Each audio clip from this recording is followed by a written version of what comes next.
Bonjour à tous, nous sommes devant l'enclos des lynx, ici au parc animalier de Sainte-Croix, parce qu'aujourd'hui c'est la journée internationale du lynx. C'est un moment important pour cet animal, un animal souvent méconnu, il est bien présent sur le territoire français, c'est un animal assez grand, puisqu'il va faire jusqu'à 70 cm, donc ça va quand même jusqu'ici au niveau de la hauteur. C'est un animal qui vit à peu près sur 100 km² et qui est capable de manger quand même des chevreuils, des chamois, donc c'est un animal qui va manger ce qu'on appelle des ongulés de taille moyenne. C'est un animal qui est assez méconnu et donc c'est très important de pouvoir le présenter aussi en captivité pour pouvoir montrer qui il est. Surtout que dans le Grand Est, on a une vraie histoire avec cet animal.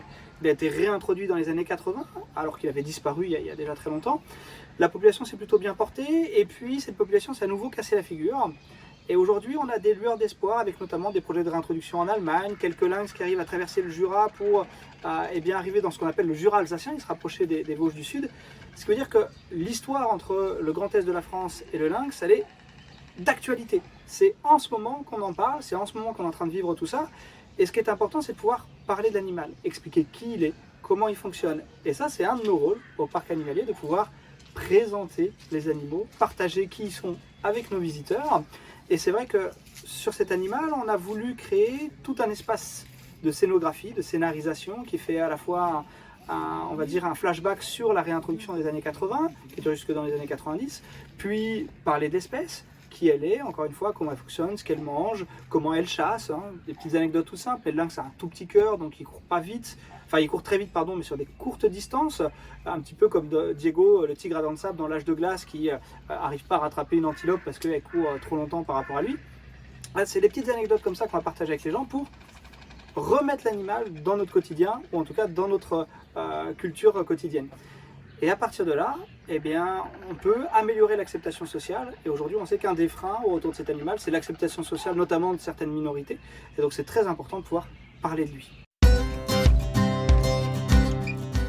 Alors, pour parler de lui au parc, c'est génial parce qu'on a une petite famille de lynx avec un mâle qui s'appelle Ruska, une femelle qui s'appelle Freya. Ils sont tous les deux nés en 2014 et cette année, pour la troisième fois de leur vie, ils ont des petits, 3 petits chatons qui ont été pucés il y a quelques jours seulement, 2 petits mâles et une petite femelle que nos visiteurs auront l'occasion de découvrir pendant toute la saison, en train de grandir, en train d'évoluer, d'interagir. Et forcément, s'ils sont actifs, on peut mieux les voir, mieux les apprécier. Et si on les apprécie, on a envie de les connaître et donc après on a envie de les protéger. Donc le lynx, s'il est présent aujourd'hui au parc animalier de Sainte-Croix et si avec le fonds de dotation, donc Sainte-Croix Biodiversité, on aide une association pour le protéger, c'est parce qu'en fait c'est une espèce qui est en danger d'extinction. Et donc il existe un programme au niveau européen qui est géré par l'Association européenne des eaux et des aquariums, l'EASA, qui vise en fait à maintenir une certaine population et une génétique au niveau de cette population assez proche de celle des lynx dans la nature pour peut-être un jour avoir des programmes de réintroduction comme il y a à côté de chez nous en Allemagne. En fait, on soutient une association qui s'appelle Ferus, qui est une association française, donc c'est une association qui a une envergure nationale et qui notamment cette année par exemple lance un programme qui s'appelle Parole de lynx, qui va notamment agir au niveau des Vosges et du Jura. Et donc le but ça va être de sensibiliser le public, de les informer sur le lynx, la présence du lynx dans ces régions-là, et aussi de voir avec eux comment ça se passe, quels peuvent être leurs retours, leurs ressentis, et de pouvoir leur expliquer pourquoi il est important de le conserver, de le protéger, et ce qu'on peut faire chacun de notre côté pour aider le lynx dans la nature.